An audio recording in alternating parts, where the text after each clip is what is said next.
అందరికీ నమస్కారం అండి. గతంలో ఎలా అయితే నా మీద పాజిటివ్ వచ్చిందని ఛానల్ వాళ్ళు, మీడియా వాళ్ళు అండ్ యూట్యూబ్ ఛానల్స్ వాళ్ళు ఎలా అయితే ప్రచారం చేశారో అదే పాత న్యూస్ ని తీసుకుని వచ్చి మళ్ళీ టెలికాస్ట్ చేస్తున్నారు. పాజిటివ్ వచ్చింది అని చెప్పి. ఇంకా చార్జ్ షీట్ నేనే చూడలేదండి. ఇంకా చార్జ్ షీట్ నా చేతికే రాలేదు. సో అలాంటిది మీ చేతికి ఎలా వచ్చింది? మీరు ఇలాంటి న్యూస్ ఎందుకు స్ప్రెడ్ చేస్తున్నారో నాకు అర్థం కావట్లేదు. నేను చాలా ప్రయత్నిస్తున్నాను.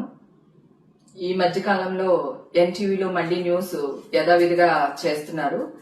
ఎన్టీవీతో నాకున్న ప్రాబ్లం ఏంటంటే అక్కడ క్రైమ్ రిపోర్టరు రమేష్ వైట్లా అని చెప్పి ఆయన ఉన్నారు. లాస్ట్ టైం కూడా పుడింగ్ ఎలిమెంట్ విషయంలో కూడా ఇట్లానే రాంగ్ న్యూస్ వేశాడు అతను.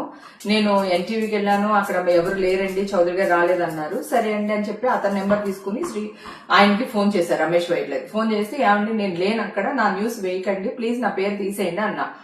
మాకు పోలీసులు ఇచ్చారు, మేమెందుకు తీయాలని కొంచెం గట్టిగానే అరిచాడు ఆయన.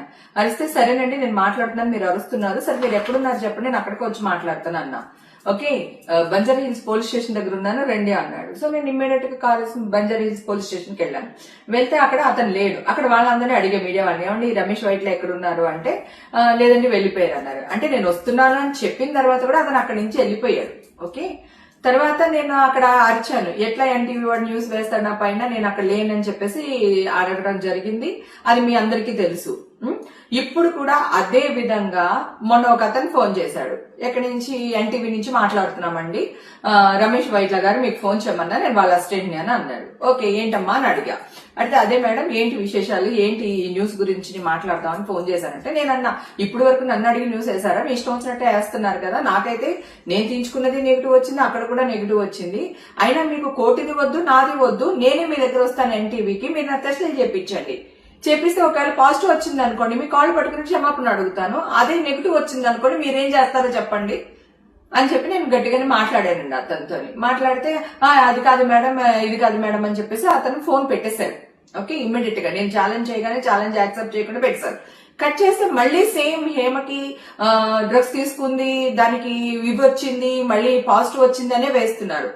నేను ఎన్టీవీ చౌదరి గారు నమస్తే అండి, లాస్ట్ టైం కూడా మిమ్మల్ని కలవడానికి వచ్చాను, నాకు కుదరలేదు సార్, నేను మీకు కోర్టు వద్దు, నా టెస్టులు కూడా వద్దు సార్, ఎవరిని నమ్మదు, కోర్టులో వచ్చింది కూడా నమ్మకండి, నన్ను కూడా నమ్మకండి, నేను మీ దగ్గరికి వస్తాను చౌదరి గారు, మీరు నాకు టెస్టులు చెప్పించండి.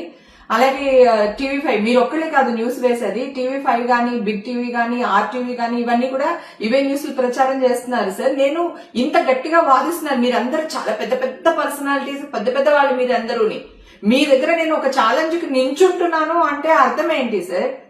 మీరు పెద్దవాళ్ళు కనుక వయా మీడియాగా ఈ కింద ఏం జరుగుతుందో మీకు తెలుసో లేదో నాకు తెలియదు. నాయుడు గారు, టీవీ5 నాయుడు గారు, మీకు నేను 15-20 ఇయర్స్ నేను తెలుసు సార్.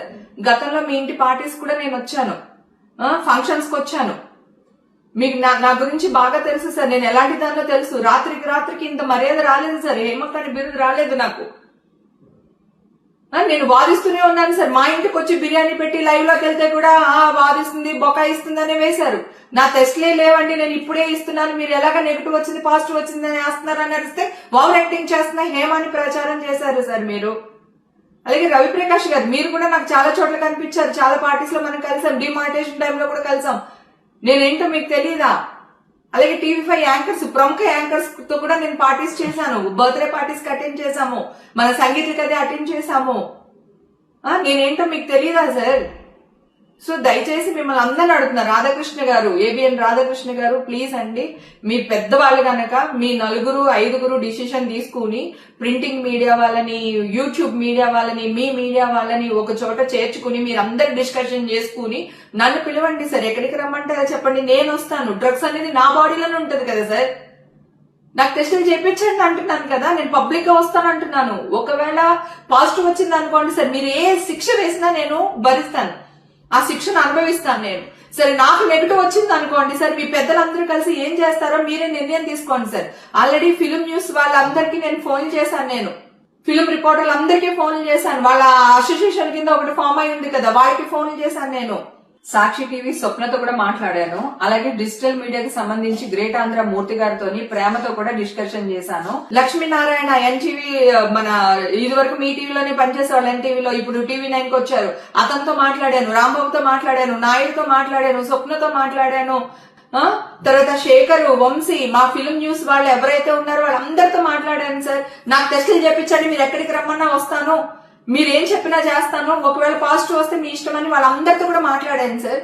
నేను మాట్లాడిన తర్వాత కూడా ఎగైన్ ఈ న్యూస్ లో వస్తున్నాయి. మేమే చూడలేదు సార్ ఇంకా షార్ట్ షీటు, మీ దాకా ఎలా వస్తుంది? ఎవిడెన్సెస్ ఏంటి సార్ నాకు అర్థం కాదు. ఈ న్యూస్లు మీరు వేయడం వల్ల మీ న్యూస్లు చూసి మా అమ్మకి యాంగ్జైటీ అయిపోయింది.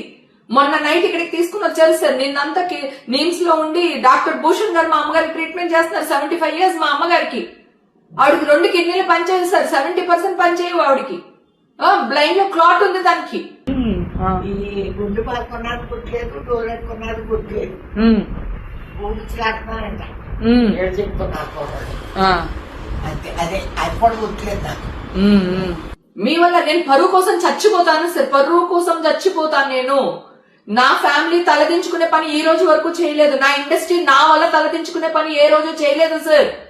ఈ రోజు కూడా చెయ్యను, గతంలో చేయలేదు, ఫ్యూచర్ లో చెయ్యను సార్. దయచేసి దండం పెడుతున్నాను మీకు. దయచేసి మీ పెద్దవాళ్ళందరూ, రాధాకృష్ణ గారితో సహా, నాయుడు గారు, రాధాకృష్ణ గారు, ఎన్టీవీ చౌదరి గారు, మీరందరూ కలిపి ఒక డిసిషన్ తీసుకుని నన్ను ఒక 2-3 రోజుల్లో మీ దగ్గరికి పిలవండి సార్. పిలిచి నాకు టెస్టులు చేయించండి. కోర్టు వద్దు, ఏమొద్దు, మీరు టెస్టులు చేయించండి.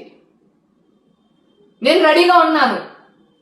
నేను మీకు అందరికీ సారీ చెప్తాను సార్. మీరు ఏ శిక్ష ఇస్తే అనుభవిస్తాను. అలాగే నాకు నెగిటివ్ వస్తే నాకేం న్యాయం చేస్తారో చెయ్యమని అడుగుతున్నాను సార్ నేను.